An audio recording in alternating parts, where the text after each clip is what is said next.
On May 23rd, 2023, my grandpa and I were driving northwest through First Avenue and Airdrie on our way to Starbucks, a routine we have constantly done, never knowing that a single moment would impact everything.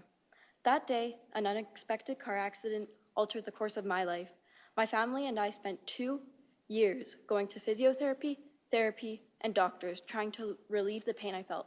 What was supposed to be the best years of my life, transitioning from being in 8th grade to being a freshman in high school, was spent in confusion and frustration. I was trapped in my anger, watching my peers move forward as I stood still. My grades dropped, my body ached, and the joy I once had for learning vanished. I blamed myself, called myself stupid, and convinced myself I failed in ways I could never undo.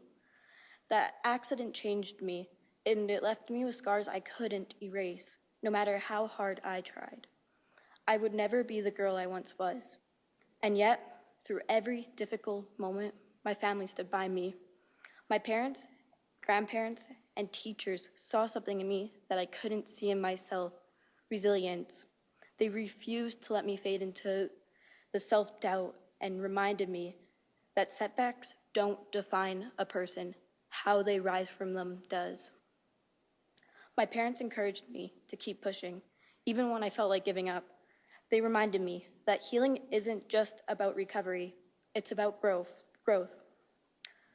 My grandparents, with their wisdom and unconditional love, assured me that strength is found in perseverance, and my teachers, who saw my frustration I carried, gave me the guidance I needed to turn my pain into progress. One day, I went to my assistant principal and I told her how I was feeling. I was exhausted, I was frustrated, and I didn't know what to do next. That day, she would tell me about RVS Leadership Academy. That moment of honesty, when I told her about my struggles, changed everything. She listened, she helped me. She saw who I was, even though I was struggling. I wasn't alone. And she introduced me to the opportunity that would change everything.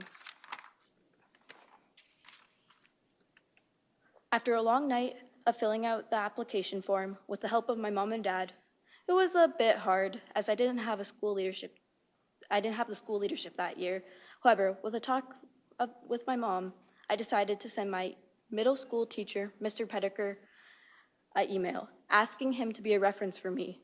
And to my excitement, he said yes. I was set on getting in after he agreed to be a reference, as he was one of my role models for the past 5 years and continues to be. Deep in my heart, I believe he played a large role of me getting into Leadership Academy. This opportunity set me on another path of becoming the person I had been longing to be again, to becoming the leader I am today. Through this journey, I learned that leadership isn't just about the titles or accomplishments or even the tiny mistakes you make. It's about perseverance through adversity. Leadership means having the courage to ask for help, the humility to admit when you're struggling, and the strength to keep moving forward despite uncertainty. My family and teachers shaped the leader I am today. My parents, who taught me to keep pushing forward even when the road was tough. My grandparents, who reminded me that wisdom is built through experience.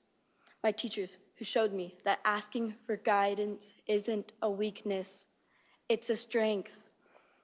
For me,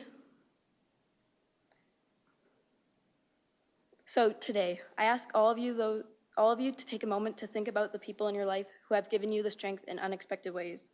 Those who have inspired you and fueled your confidence and lifted you in ways you needed it most. For me, this is my mom, my dad, my grandparents, and my teachers. Without their unwavering support, I wouldn't be standing here today. I wouldn't have been able to turn my pain into progress. Thank you for giving me the courage to connect, because the courage to connect is the courage to make an impact.